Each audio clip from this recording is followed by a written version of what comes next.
Imaginez-vous entrer dans un café. Vous commandez un café pour 5000 marks.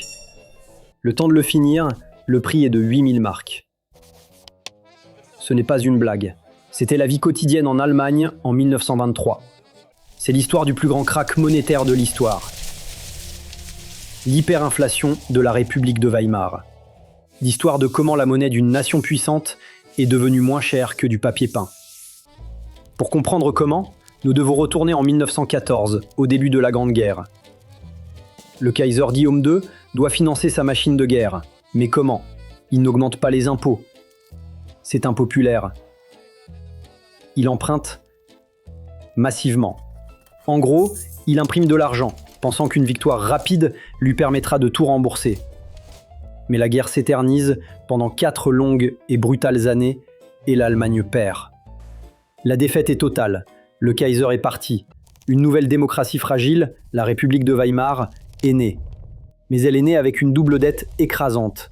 D'abord, l'énorme dette interne du financement de la guerre, qui mettait déjà l'économie à rude épreuve. Ensuite, la facture des vainqueurs, le traité de Versailles. Il exige des réparations colossales pour la guerre, payables en or ou en devises étrangères, pas avec leur propre marque papier.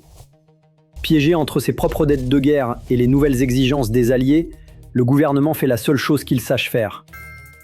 La même chose que John Law a faite en France. Il démarre la planche à billets.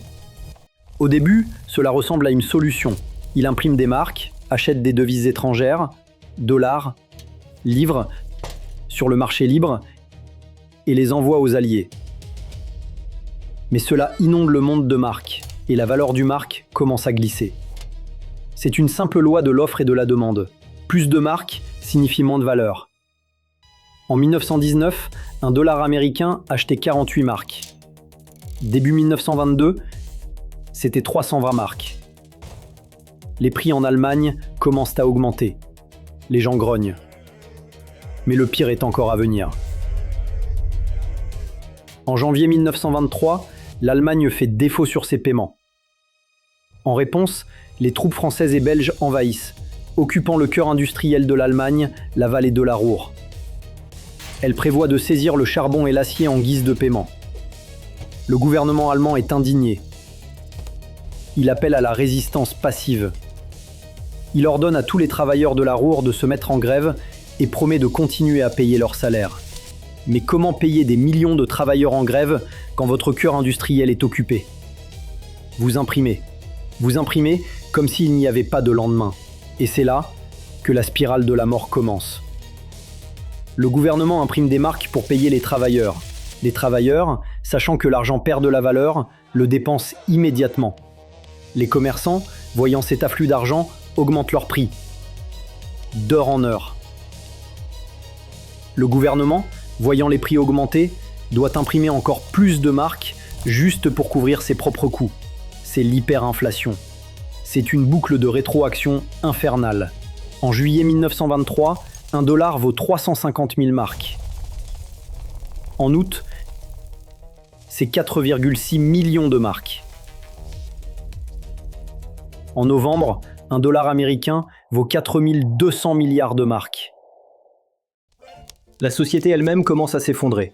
Le concept même d'argent devient une plaisanterie. Les travailleurs sont payés 2 fois par jour. Leurs femmes attendent aux portes de l'usine. Elles attrapent les sacs d'argent et courent au magasin le plus proche pour acheter n'importe quoi.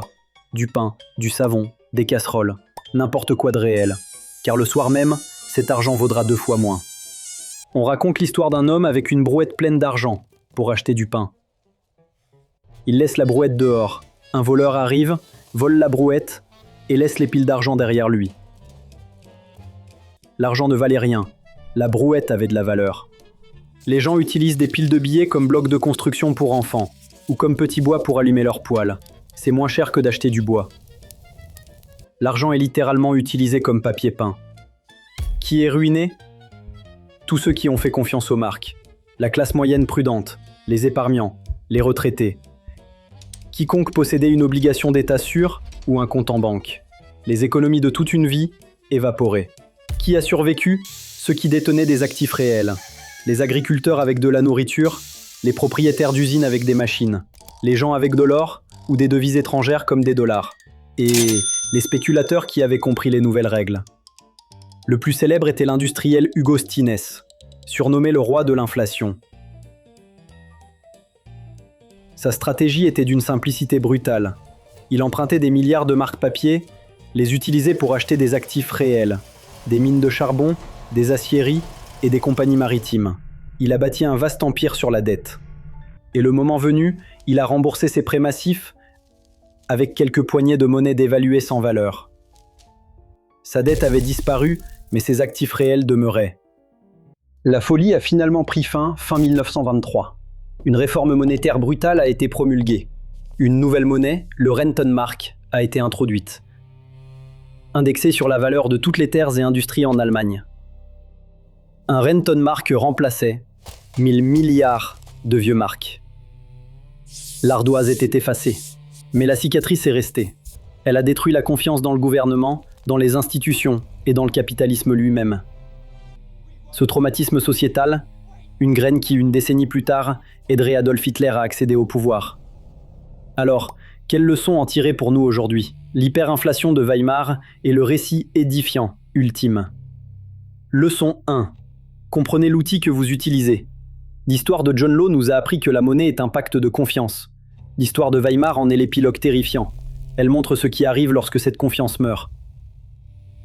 Elle nous force à voir l'argent non pas comme une richesse, mais comme un outil imparfait. Un simple droit de tirage sur la valeur réelle. Durant la crise, le prix du pain en marque est devenu un chiffre artificiel et dénué de sens. Mais sa valeur, une niche de pain, était stable et réelle. Cette crise est la preuve ultime que le prix et la valeur ne sont pas la même chose.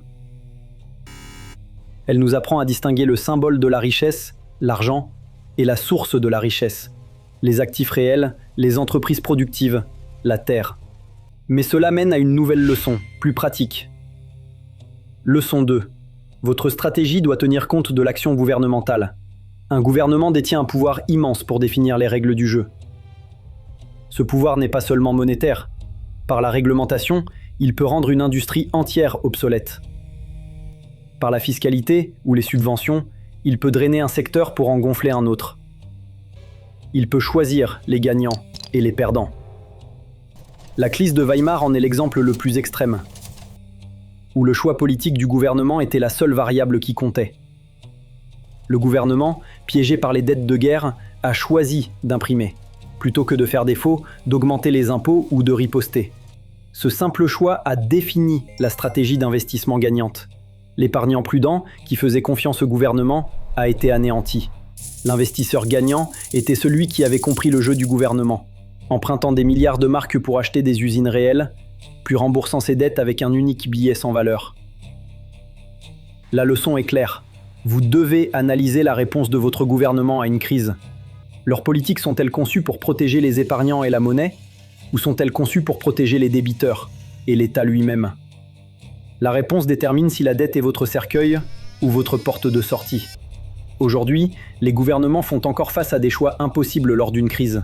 Et comme le montre Weimar, le choix politique le plus facile, la voie de la moindre résistance, est souvent de simplement créer plus d'argent, plutôt que de prendre des décisions difficiles et impopulaires.